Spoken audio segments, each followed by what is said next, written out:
Graça e paz, queridos irmãos e irmãs da Manaim, e a todos vocês que nos visitam, estão conosco pela primeira vez através do nosso canal, através do YouTube, através do Facebook, do Instagram. É um prazer imenso estar com vocês, é um prazer poder ministrar uma palavra ao seu coração. Tenho certeza que Deus tem grandes coisas a fazer entre nós nesta manhã e a falar conosco.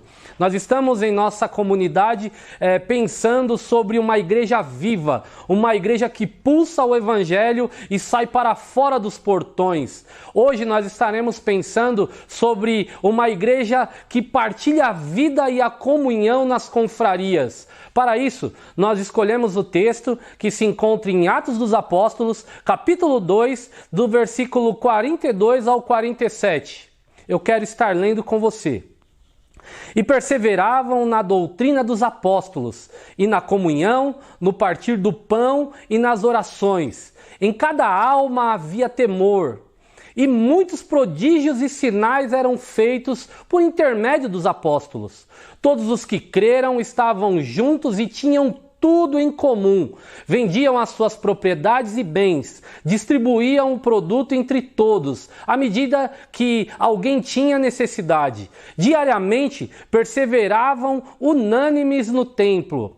Partiam pão de casa em casa e tomavam as suas refeições com alegria e singeleza no coração, louvando a Deus e contando com a simpatia de todo o povo. Enquanto isso, acrescentava-lhes o Senhor dia a dia os que iam sendo salvos.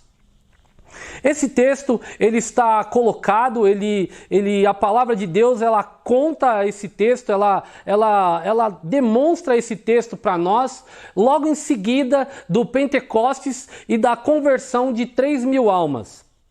A Bíblia vai contar que estavam todos reunidos no cenáculo, no templo, aguardando a vinda do Espírito Santo, cumprindo as orientações, aquilo que Jesus havia ordenado a eles. A palavra de Deus diz que ouve-se um grande barulho, um grande som, e o Espírito vem, e todos são revestidos pelo Espírito Santo, são revestidos e capacitados para pregar o Evangelho, para viver o Evangelho na íntegra e no meio da sociedade. Diz que naquele período a cidade de Jerusalém estava cheia de pessoas de vários locais.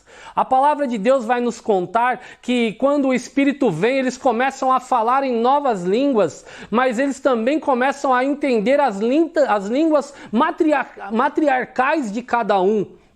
Se você for observar, lá atrás, no Antigo Testamento, Deus ele divide as línguas quando o povo tenta levantar uma torre chamada Babel para encontrar o céu. Em Atos dos Apóstolos, capítulo 2, Deus ele faz com que estas línguas sejam compreendidas por todos. Ele está já dando uma direção, um direcionamento da comunhão que o povo de Deus haveria de ter. Deus ele continua trabalhando na vida desse povo e continua alicerçando e capacitando esse povo com os dons que foram derramados naquele período. Muitas pessoas viam aquilo e diziam que o povo estava embriagado, que o povo eles estavam malucos, era uma coisa fora do normal para aquela época, para aquele período. Porém, Pedro ele toma a frente e começa a explicar e explanar o Evangelho cheio do Espírito Santo, porque muitas questões se levantaram. Como então nós herdaremos esse reino? Como então nós serviremos a esse Deus? Como então nós reconheceremos Jesus? E ele começa a proclamar o Evangelho. Quando ele termina o seu discurso cheio do Espírito Santo, ele faz um apelo, 3.000 almas se convertem. Com a conversão destas 3.000 almas, eu acredito que naquele momento os discípulos olharam um para os outros e disseram: como iremos cuidar dessas pessoas? Como iremos capacitá-las para continuar aquilo que Jesus nos chamou para fazer?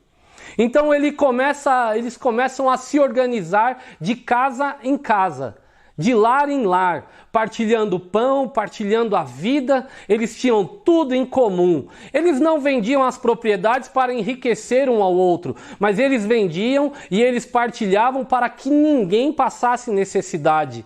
Ali estava já sendo direcionada como seria a comunhão, como seria a partilha, como seria o discipulado, o ensino ao qual Jesus havia passado para eles e havia instituído eles como aqueles que propagariam esse evangelho. Diz a palavra do Senhor lá em Atos capítulo 9 que um homem chamado Saulo, ele se converte, passa a se chamar Paulo e o evangelho continua a se propagar e a crescer e começa a atingir os gentios e outros países também, através de Paulo. A nossa sociedade, ela começa a evoluir. Ela começa a evoluir em seus conceitos sociais. Ela começa a evoluir para si mesmo. Porque mesmo com a vinda de Jesus Cristo e a conversão de tantas pessoas, ainda havia uma natureza dentro do homem, uma natureza que fazia com que o homem fugisse dos relacionamentos e fugisse do ensino bíblico, fugisse da vontade de Deus, que é a natureza adâmica, a nossa natureza pecaminosa. A natureza que faz com que nós venhamos a pensar mais em nós mesmos do que nos outros, que muitas vezes nos fazem fugir dos relacionamentos. Os anos vão se passando, centenas de anos se passam. E a sociedade começa a evoluir para um conceito diferente daquilo que Deus havia instituído. Existe um sociólogo chamado Zygmunt Bauman. Ele é um polonês judeu. Ele escreveu sobre um conceito, uma teoria chamada modernidade líquida. Ele fala que este conceito se aprofundou a partir de 1960. A modernidade líquida, ela trabalha em cima do capitalismo e da autossuficiência humana.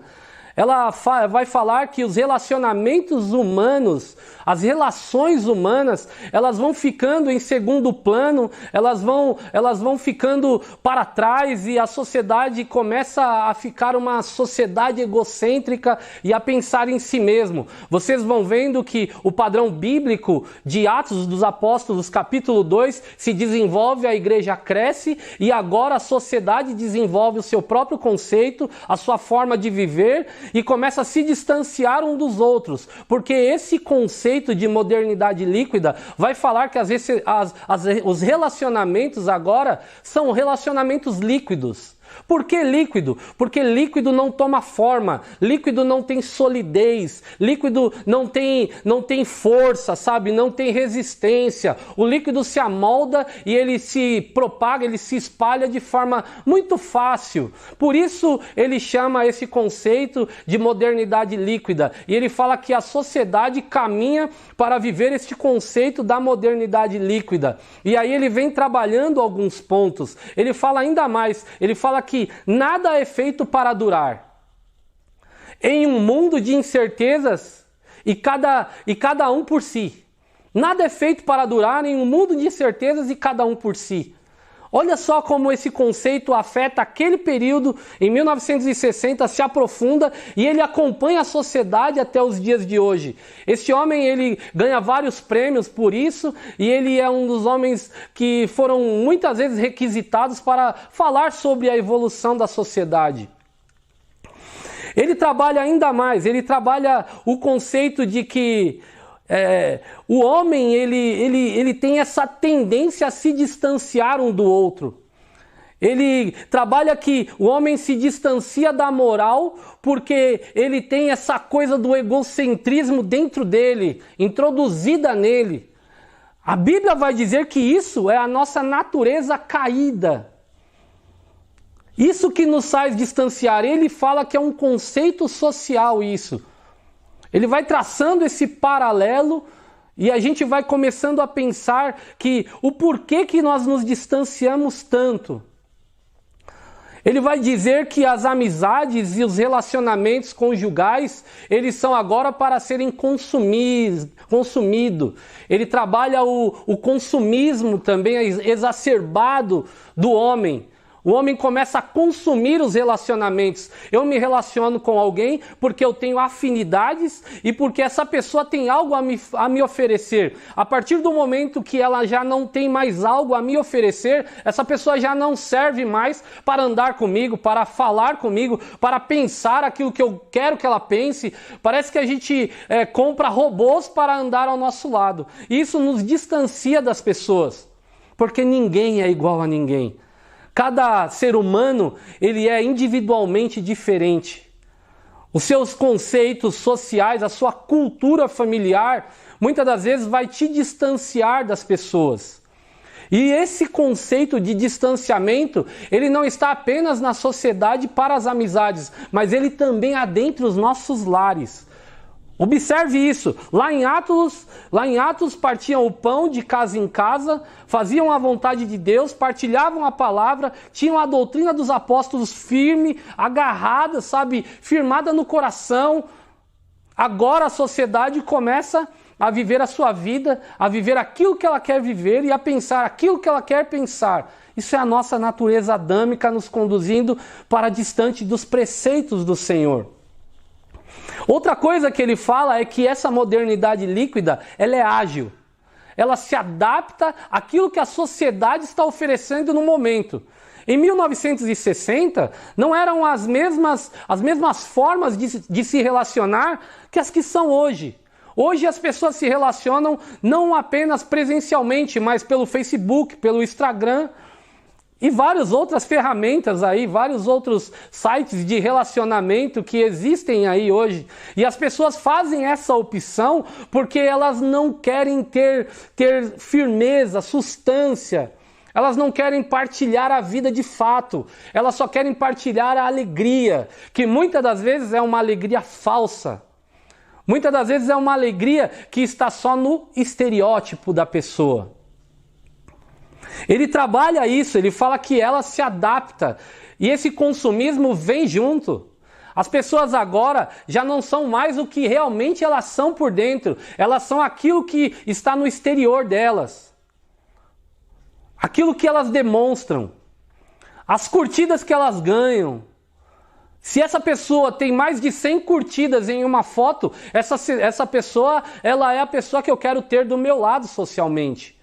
Isso exclui uma grande parcela da sociedade e da sua vida. Isso vai delimitando as pessoas que vão andar com você. Isso foge dos princípios do Evangelho. Você vai ver Jesus andando pela terra, andando pelo mundo, e era para ser um dos homens mais requisitados no templo. Jesus ele vai poucas vezes ao templo e vive muito mais tempo com as pessoas partilhando a palavra e a vida. A sociedade corre para isso. Bauman vai falar que agora as nossas amizades são conexões. Mas conexões superficiais, não tem profundidade, porque nós não nos conhecemos de verdade. Lembra? Atos dos Apóstolos? Partilhavam o pão de casa em casa, tinham tudo em comum. Partilhavam a palavra. Partilhavam a doutrina dos apóstolos. Viviam junto, em comunidade. O problema de um era o meu problema. Agora a sociedade nos empurra para distante um do outro. E nós nos relacionamos mais com telas do que com pessoas. Hoje nós escolhemos as pessoas que nós queremos que esteja ao nosso lado. Que vai dar um certo grau de popularidade para mim. Isso não é bíblico. Esse tipo de relacionamento não é bíblico. Eu vou chegar até as nossas confrarias, mas a gente precisa pensar sobre isso. A gente vem falando de uma igreja que adora, uma igreja, vem falando, vem trabalhando, uma igreja que se relaciona.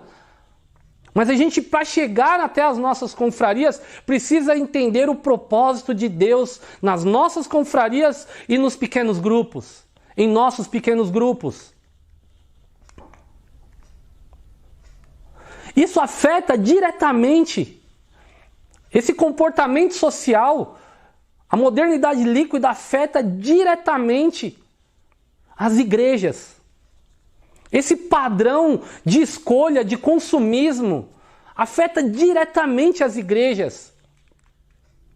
Ele não afeta apenas os relacionamentos sociais, mas vai até as entranhas das igrejas e faz sair para fora aquilo que de mais terrível pode haver em uma igreja, que é secularizar as suas relações. A igreja agora passa a ser um grande cultão do domingo e as pessoas vêm, participam do culto, louvam, cantam, dizem que adoram, passam tempo na igreja, recebem uma bênção apostólica, pega a chave do seu carro e vai embora para sua casa e não se relaciona com ninguém, não tem laços, não cria laços, não cria raízes, não finca raízes nas igrejas. Mas não é porque a pessoa ela tem isso dentro dela, é porque a própria igreja, a própria religião introduziu isso também. Ela ensina o membro, ela ensina as pessoas a irem consumi-la. Elas falam, venha para cá porque aqui nós temos milagres. Venha para cá porque aqui nós temos como solucionar os seus problemas. Olha só, nós estralamos o dedo e Deus obedece aquilo que a gente ordena. Elas criam um Deus com D minúsculo, não um Deus com D maiúsculo, que tem vontade própria, que chama o homem para adorá-lo, independente da condição que o homem vive, mas adorá-lo por aquilo que ele é, por aquilo que ele fez e por aquilo que ele faz dentro do homem, não no exterior do homem. As igrejas introduzem dentro dela o padrão consumista da modernidade líquida e as relações vão se distanciando dentro do lugar onde nós deveríamos nos sentir em casa, porque nós nos chamamos de irmãos. Mas, como vários outros termos, se chamar de irmão se tornou algo comum, algo sem sentido. Nos chamamos de irmão porque é um vocabulário gospel, é um vocabulário religioso. Não é mais aquela coisa de você é meu irmão. Por quê? Porque o sangue de Cristo nos comprou. Ele é o nosso Pai. Nos chamamos de irmão porque Ele nos fez filhos. Nós perdemos o real sentido. Stott vai dizer isso também, que as palavras elas se perdem, né? Ele fala que a palavra comunhão se perdeu com o passar do tempo. Comunhão se tornou comer pizza, se reunir para contar piada. E muitos dizem que um happy hour é um momento de comunhão. Sim, de fato, quando a gente seculariza o real sentido da palavra, sim, se torna. Mas a palavra comunhão, para aqueles que entendem a Bíblia Sagrada e o Evangelho de Jesus Cristo, ela é muito mais. A raiz dela é a koinonia, sabe? Nós temos aquilo que mais importa em comum. Tem um pastor renomado, que eu gosto muito, que escreveu um livro chamado Mochileiros da Fé. Ele disse, essas pessoas parecem um grupo de mochileiros, sem lugar definido para acampar e que instalam-se por um breve período de tempo em algum acampamento da fé, buscando nesse lugar algo para consumir e que satisfaça seu apetite de consumo e sede de novidade.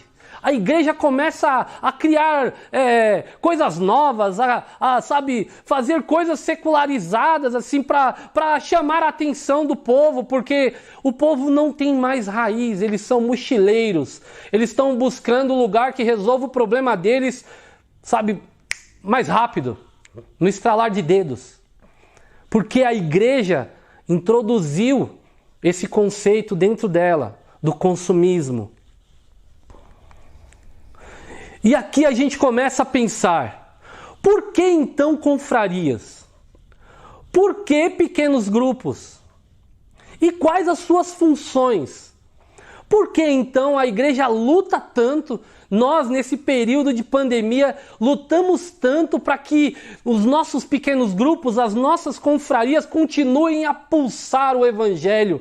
Nós continuemos a nos reunir, a partilhar os problemas, as dificuldades.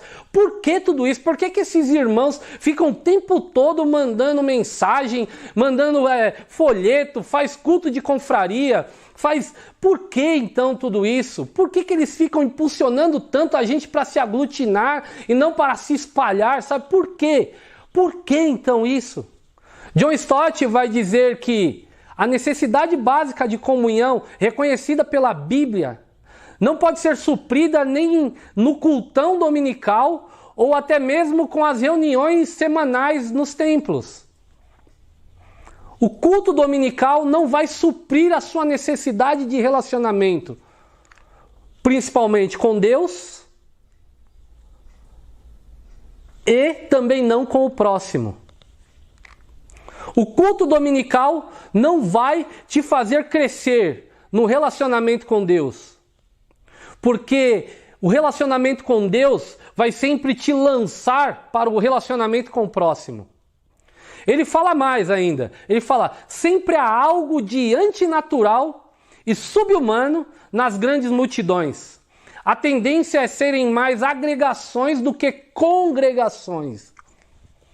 Agregações de pessoas desconectadas, pessoas distantes umas das outras. Não é natural. Precisa de muito mais do que os cultos de domingo. Não que não sejam importantes, é muito bom congregar com os irmãos, mas nós precisamos nos unir de forma que nós nos conheçamos de forma profunda.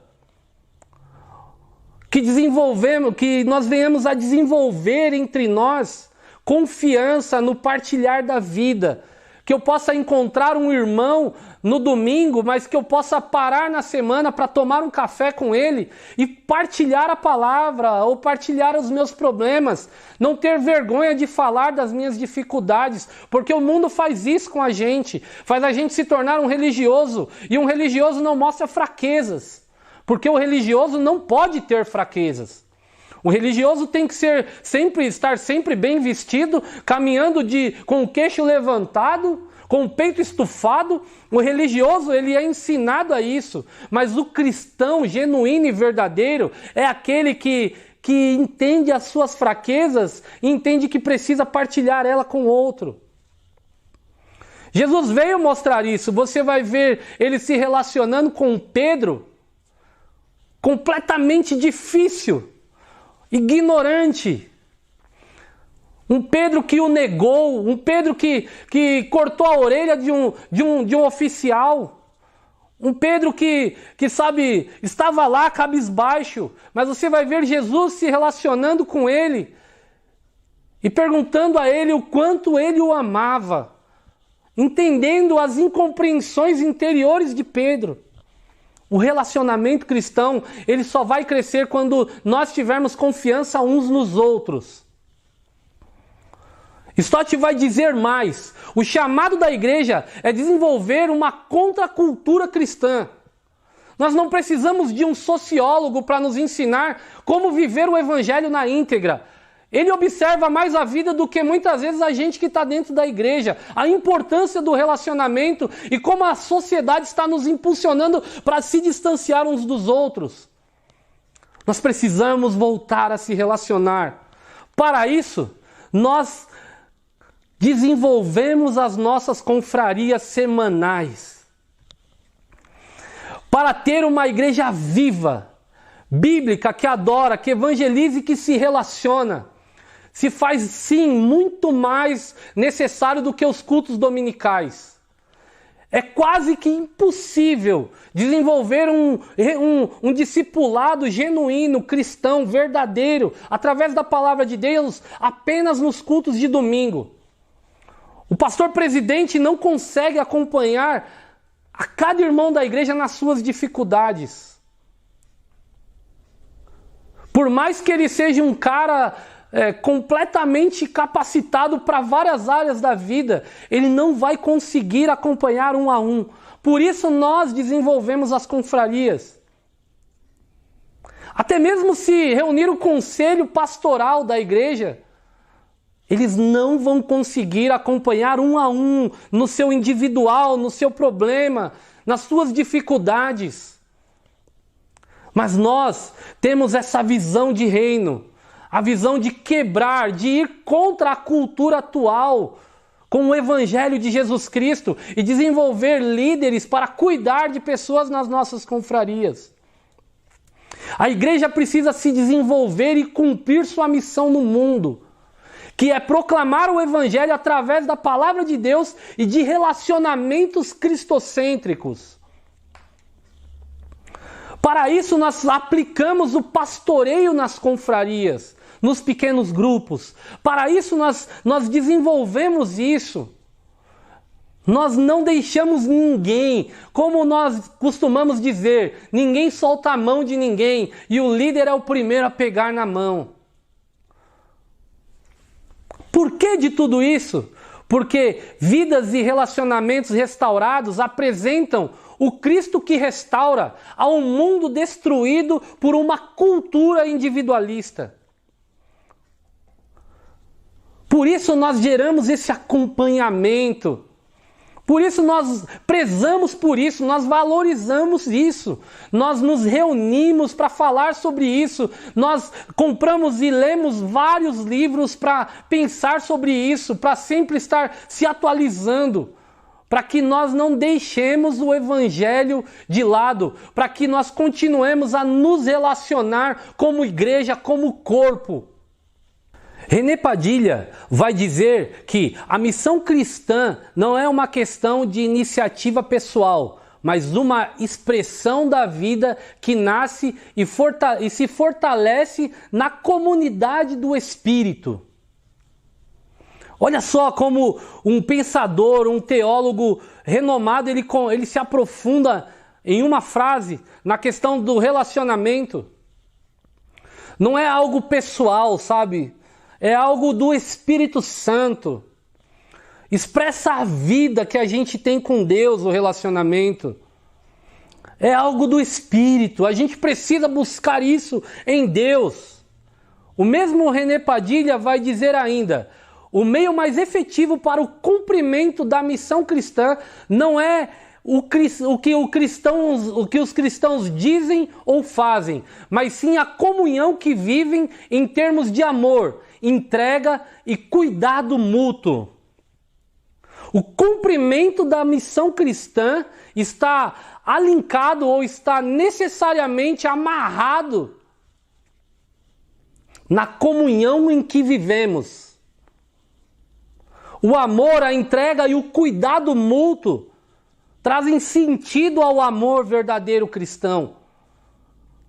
Quando estamos juntos na hora da adversidade, porque ter alguém próximo de nós na hora da alegria é muito fácil, mas chorar os choros dos irmãos, se dispor a orar com aquele irmão que está sofrendo a sua dor, e cada um tem a sua própria dor.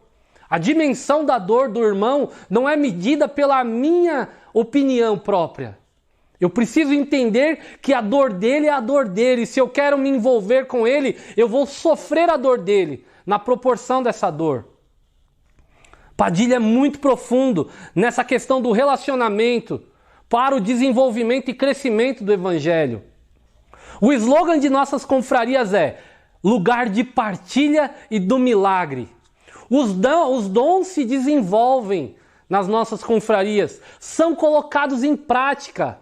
O reino de Deus, ele edifica mutuamente a gente quando nós vivemos os valores do reino, os valores da comunhão dentro das nossas confrarias. O primeiro ponto, eu vou pensar alguns pontos agora com vocês. O primeiro ponto é que partilhamos a palavra de Deus. Perseveravam na doutrina dos apóstolos. Olha lá em Atos capítulo 2, o padrão bíblico. A visão e os conceitos bíblicos não se perdem em nossas confrarias, porque lá nós desenvolvemos o ensino e o diálogo na praticidade da vida. A palavra de Deus tem o poder de transformar vidas e forjar os relacionamentos com o padrão do Evangelho. Já não é mais o padrão social, líquido, que se desfaz à toa, mas é o padrão do Evangelho, é a palavra de Deus. Quando ela é partilhada e vivida, os relacionamentos são sólidos. Os valores, a moral estão entranhados naquilo que o Evangelho nos ensina. Colossenses capítulo 3, versículo 16 vai dizer: habite ricamente em vocês a palavra de Cristo. Ensinem e aconselhem-se uns aos outros com toda a sabedoria. E cantem salmos, hinos e cânticos espirituais com gratidão a Deus em seus corações. Olha que palavra poderosa e a importância de se ensinar mutuamente. Ah, mas eu vou aos cultos no domingo, irmão. Nós falamos lá que os cultos dominicais não são suficientes. São sim muito bom. A palavra, ela emana do púlpito, através da vida do pastor, a qual Deus ele designou e colocou no coração aquilo que a igreja vai tratar nas confrarias, nos pequenos grupos. Mas John Piper, falando sobre pequenos grupos, ele cita 7 pontos, e dentro dos 7 pontos que ele fala assim: a palavra ela é muito importante, a pregação do domingo, ela é de suma importância, porém ela é uma pregação, ela não responde perguntas. Você não tem a oportunidade de perguntar aquilo que ficou de dúvida no seu coração. E muitas vezes, por estar no templo aos domingos, no meio de vários irmãos, se envergonha de fazer as perguntas. E uma pessoa que não tem respostas para as suas perguntas, não tem o que falar para o mundo. É uma pessoa cheia de inseguranças no Evangelho, não cresce biblicamente. Nas nossas confrarias, os nossos líderes, eles respondem às perguntas. Eles estão lá lutando, batalhando, eles estudam, ouvem a palavra várias vezes para estar preparados. Nós, nesse período, desenvolvemos um método para que as confrarias pensem na palavra de domingo, para que cada irmão desenvolva esse conceito de buscar aquilo que Deus quer falar com ele aos domingos. E sempre é feita uma pergunta: o que Deus falou com você? Não é à toa isso, porque se Deus não falou nada com você, você não tem nada para partilhar de Deus com os outros. O que você vai falar de Deus? De um Deus que não fala com você? A palavra é muito importante. Ter as respostas é muito importante. Ouvir a voz de Deus, estar atento, porque toda palavra, ela sai da boca do profeta e ela não é lançada vazia, de forma vazia, para pairar pelo ar. Ela vai ao coração e ela encontra repouso, sabe? Ela produz aquilo que Deus quer que o pequeno grupo, a comunidade, ela trabalhe naquela semana. Temos ouvido muitas palavras que têm nos abençoado muito, mas se Deus tem falado com você, você precisa falar isso para o mundo. A palavra de Deus, ela nos edifica, ela transforma, ela muda o homem. Ela tira a raiz pecaminosa do homem, ela confronta esse padrão social de relacionamentos líquidos. A palavra de Deus é aquilo que muda o homem. O salmista disse, ela dá direção. O salmista disse: lâmpada para os meus pés, luz para o meu caminhar. A palavra de Deus é aquilo que nos conduz à verdade. E não apenas à verdade dos outros, mas à nossa verdade de vida. Quebra com os conceitos e padrões sociais de distanciamento, de isolamento.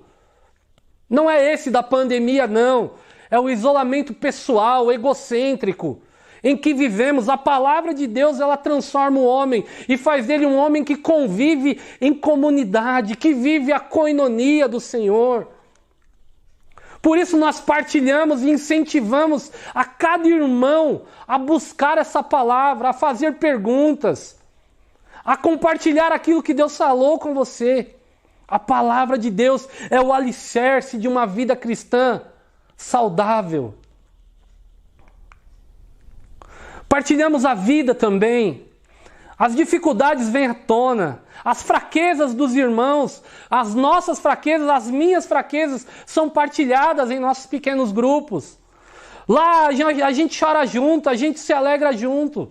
Lá é o lugar onde a comunhão viva e verdadeira e genuína do Evangelho acontece.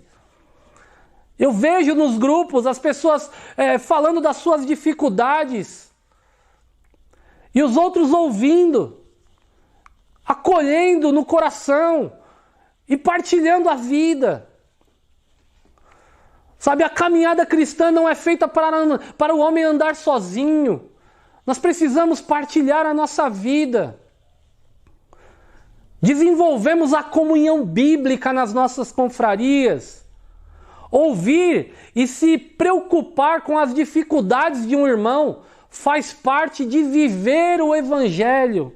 É impossível viver o Evangelho sem pensar no irmão, sem compartilhar, sem olhar para o lado. É impossível. Essa visão egocêntrica vai contra os princípios do Evangelho de Jesus.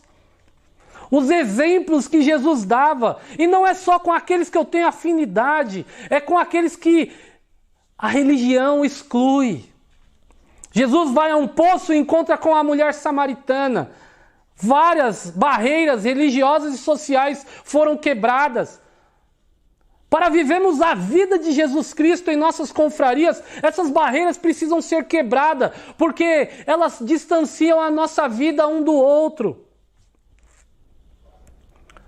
Gálatas capítulo 6, versículo 2 diz: levem os fardos pesados uns dos outros, e assim cumpram a lei de Cristo.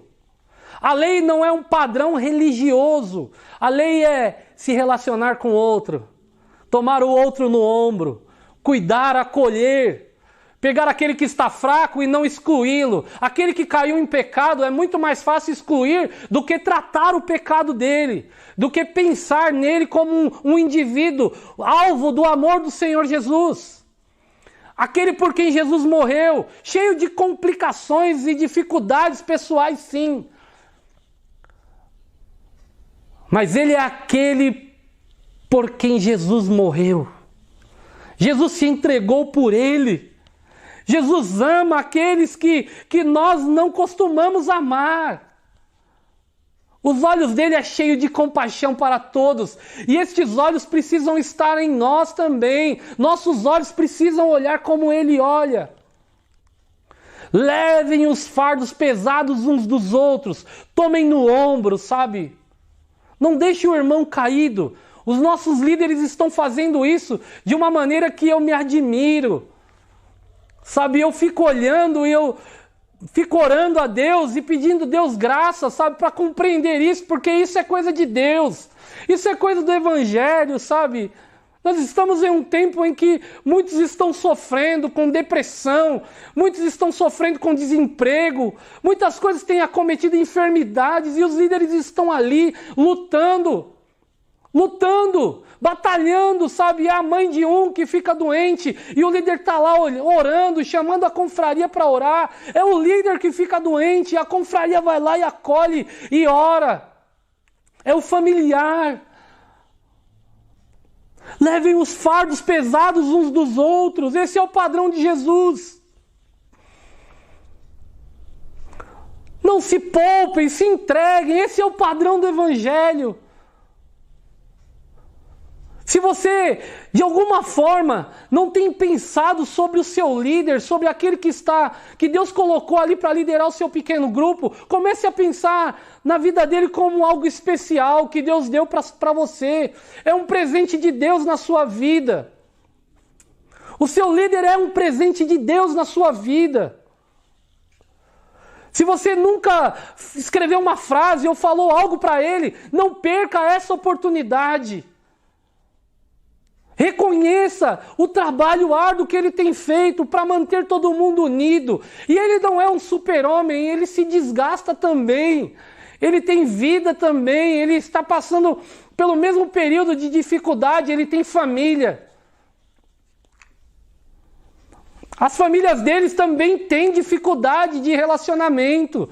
São seres humanos. Não são super crentes. Aliás, essa história de super crente, como o mundo diz, é história para boi dormir. Porque não existe super crente. Eles passam por dificuldade. E a gente, como quem adota esse padrão social do consumismo, consumimos eles, mas não lembramos que eles são pessoas como nós, lutando pelo Evangelho, lutando para que a comunidade continue firme, unida, junta. Valorize ele, mande essa mensagem para ele. Sabe, deixa Deus usar a sua vida agora, nesse momento aí. Sabe, permita Deus usar a sua vida, agradeça a Deus pelo presente que Ele te deu, por essa família que cuida de você, pela comunidade, pelos pastores, pelos líderes. É o corpo de Cristo junto. Ele não está dizendo para que o pastor presidente leve o fardo da igreja toda. Ele está dizendo, levem os fardos pesados uns dos outros. É a comunidade agindo através do Evangelho de Jesus Cristo. Eu me fortaleço quando eu tomo o problema do meu irmão no ombro. E eu fortaleço a vida dele e o corpo. Ele é importante para mim. Você aí é muito importante para mim, para a comunidade. A sua vida é preciosa para o Senhor. O terceiro ponto, oramos uns pelos outros e vivenciamos os milagres nas nossas confrarias. Uma das maiores formas de amar alguém e entregar ela e suas dores a Deus é em oração. Ele, Deus, certamente saberá o que fazer com as dificuldades. Por isso nós gastamos tempo em oração. Nesse período de distanciamento do social obrigatório por causa da pandemia, quantos cultos de oração nós fizemos, às segundas, às quartas, vigílias de oração online. Por quê? Porque através da oração, Deus ele fortalece o corpo, traz vida. Tiago diz isso, Tiago capítulo 5, versículo 16. Confessai as vossas culpas uns aos outros e orai uns pelos outros, para que sareis. A oração feita por um justo pode muito em seus efeitos. Confessem-se uns aos outros e orem uns pelos outros, compreendendo a vida do outro, entendendo a necessidade do outro. E ore por ele, busque em Deus por ele. A oração feita por um justo pode muito em seus efeitos. Esse justo não é o homem perfeito, mas é aquele que entende que é justificado pelo sacrifício vicário de Jesus Cristo no Calvário. Aleluias! É Jesus quem nos fortalece, é Ele quem nos justifica, é através dele que a nossa oração adentra o trono de Deus, é Ele.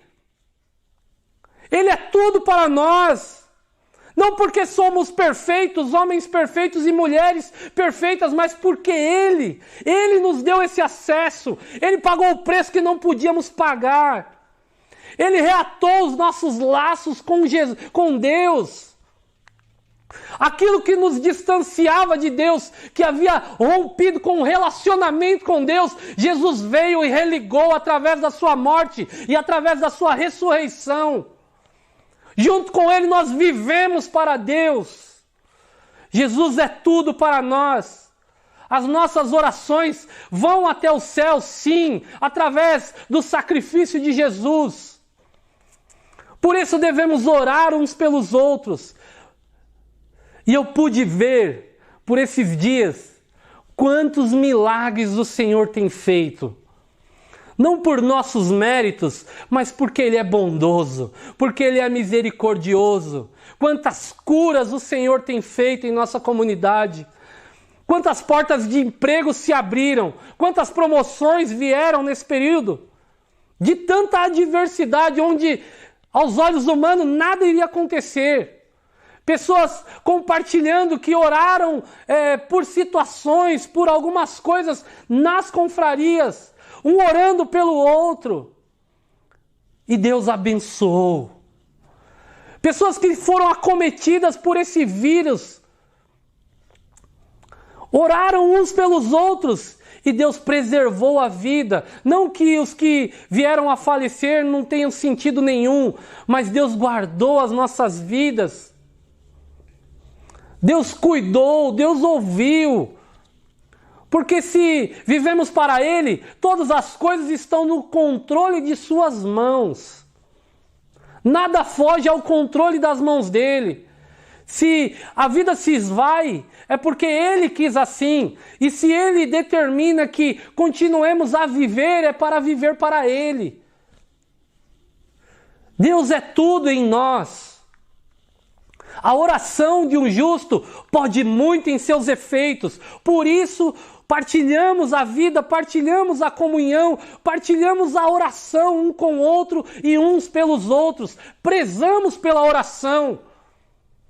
Porque a oração que nos conduz a Deus é o altar do Senhor que nos restaura. A palavra, ela nos confronta e o altar nos constrange, porque é no altar que o Senhor derrama a presença dele sobre as nossas vidas.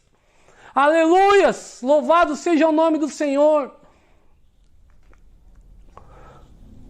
O último ponto. Cumprimos a grande comissão de Mateus 28, 18 ao 20. Lá as almas se achegam, vidas são acrescentadas pelo Senhor. E nossa função principal é apresentar o Senhor através de relacionamentos saudáveis em nossos pequenos grupos. Lá nos servimos mutuamente, servimos os de dentro, mas também servimos aos de fora. Jesus nos enviou a um mundo perdido. Mateus 28 diz isso. Para que nós venhamos a pregar o Evangelho, fazer discípulos para todas as nações, batizá-los em nome do Pai, do Filho e do Espírito Santo, apresentar a Trindade a eles. Ele nos ordena, é uma ordenança divina, servir os de dentro, servir os de fora. As nossas confrarias não têm as portas fechadas, não é uma panela de pressão. As nossas confrarias têm a porta aberta para que o povo se achegue. Se você está nos visitando aí, está compreendendo o que é viver o Evangelho na íntegra, em comunidade, e o seu coração está queimando por isso, a gente tem uma confraria que vai te amar. Porque nós queremos servir a sociedade. Se relaciona com as famílias que moram na mesma rua, com as famílias que moram no mesmo condomínio. Se relaciona com a sociedade. É a igreja para fora dos portões. Nós buscamos cumprir a vontade do Senhor para as nossas vidas. Ganhar almas e servi-las é uma dádiva. O bom Senhor nos chama e nos impulsiona a sair de nosso casulo, revelando ao mundo os dons derramados sobre nós, no encontro com Ele em nossa caminhada. Ele não derramou o avivamento em Atos capítulo 2 à toa. Ele não revestiu os irmãos de Atos por qualquer motivo, porque ele queria ver os crentes pulando ou sapateando ou fazendo coisas para si mesmo. Ele revestiu porque ele queria ver a igreja se expandindo. O Espírito Santo é a capacitação para o serviço. Para o serviço que serve ao reino de Deus. E esse reino tem um rei, então você serve a ele. Você serve a ele e serve ao próximo. Servir é o nosso lema. Servir é parte integral do Evangelho. Consumir o Evangelho não é parte do Evangelho. Lá nas confrarias nós aplicamos Atos capítulo 2. Lá nós vivenciamos isso. Aprendemos que temos tudo que realmente importa em comum. Servimos Há um Senhor e Deus. Jesus é aquilo que nos liga e nos une todos os dias. Por isso estamos aqui. Por isso você está aí. Porque o reino de Deus precisa avançar. E só vai avançar quando todos se servirem e servirem aos de fora. Amém? Todos se servirem e servirem aos de fora. Todos se servirem, se amarem verdadeiramente e servirem os de fora. Eu quero neste momento orar por você. Tenha certeza que Deus te chamou para algo maior. Tenha certeza que Deus te colocou nessa confraria porque Ele tem um plano na sua vida. Eu quero orar por você. Senhor Deus, em nome de Jesus Cristo, Senhor. Pai, nós clamamos a Ti, Senhor. Clamamos a Ti, pois cremos, ó Pai, que somente através do revestimento do Teu Espírito Santo, Pai, poderemos vivenciar, ó Senhor, a igreja de Atos capítulo 2, Pai. Somente através do Teu Espírito Santo nós conseguiremos quebrar os padrões sociais, Senhor. Viver essa contracultura e manifestar o reino, não apenas dentro, mas para os de fora também, Senhor. Servindo ao mundo e à sociedade, Senhor. Pai, visita esse meu irmão e essa minha irmã, Pai. Enche eles do Teu Espírito, ó Pai. Faça um Pentecostes em nosso meio, Senhor. Aviva a Tua igreja, Senhor. Nos impulsiona, nos ajuda a cuidar uns dos outros e a cuidar dos de fora, Pai. Nos traga, Senhor, a consciência da comunhão do Evangelho, Pai. Em nome de Jesus Cristo, Senhor. Eu Te louvo e Te agradeço, Senhor, crendo, Pai, que nós iremos avançar. E as portas do inferno não prevalecerão contra a sua igreja, em nome de Jesus Cristo. Obrigado, foi um prazer estar com vocês e até a próxima. Deus os abençoe e abençoe a sua família. Amém.